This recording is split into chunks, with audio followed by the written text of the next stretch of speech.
On August 6, 2020, Katrina Johnson, the cousin of Charleena Lyles, and Elaine Simons, the former foster parent of Jesse Sarey, held a rally with a handful of API, Black, and Indigenous activist groups to show respect for Shay Taylor and to open our rally with the Coast Salish anthem. Speakers talked about the unified struggle against police brutality and systemic racism aimed at Indigenous, Black, and API individuals.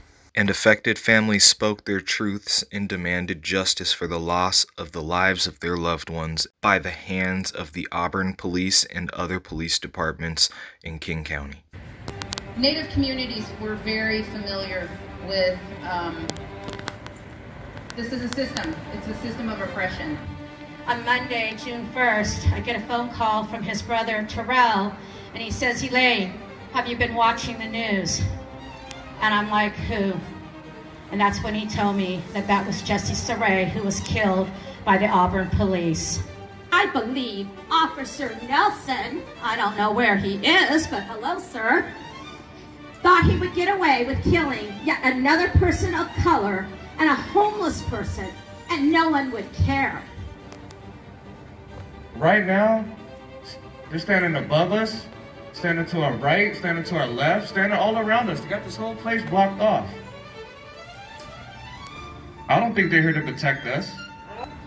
And finding out that the same officer that murdered him has murdered other people too, and it goes completely unchecked, is just insane.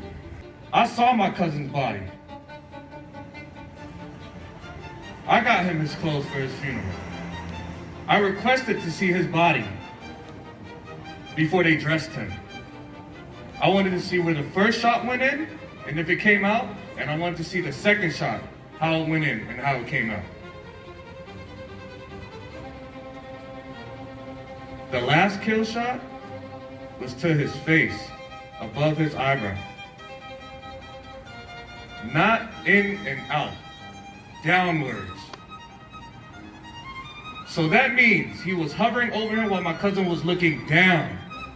It went this way. He wasn't making eye contact, he wasn't doing that, he was on the ground, holding his stomach. He didn't even see the other one coming.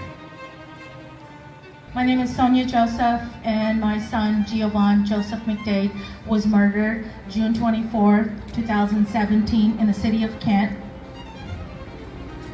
by Officer William Davis, who is now working at the Justice Center training facility, training all new cadets for the state of Washington, and he's training de-escalation training.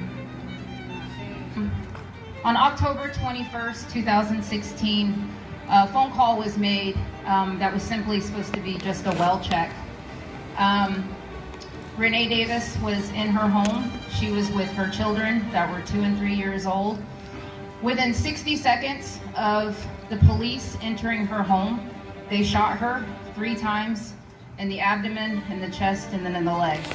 Officer Pritchard and Officer Lewis still held their jobs. She was a mother, she was pregnant, she was 5 months pregnant, so her baby died with her. I was pregnant with my son. Our sons would have been a month apart. Still so hard trying to be happy about having a baby when you know you're supposed to have a baby with your best friend and you can't do that together. That day haunts me every day still. On December 31st, New Year's Eve, around 6 p.m. 2018 going into 2019, my cousin Iosia Faletogo was gunned down, murdered by Seattle Police Department, North Precinct. The same precinct that took Shay Taylor's life, the same precinct that took Charleena Lyles' life, the same precinct that took my cousin's life. On 4 different body cams, we see my cousin's hands spread out, fingers spread. He even said, "I'm not reaching," and then he got shot in the back of the head. So the last thing I'm going to tell you guys to do, I hope everyone has signed the petition. I see some of us here, but not a lot. Now is the time. Now is the time to show up. Now is the time to organize and mobilize, both for Black liberation, because we know that it is our liberation as well. I thought to myself, how could a person look into the face of our young people and take their lives with no remorse?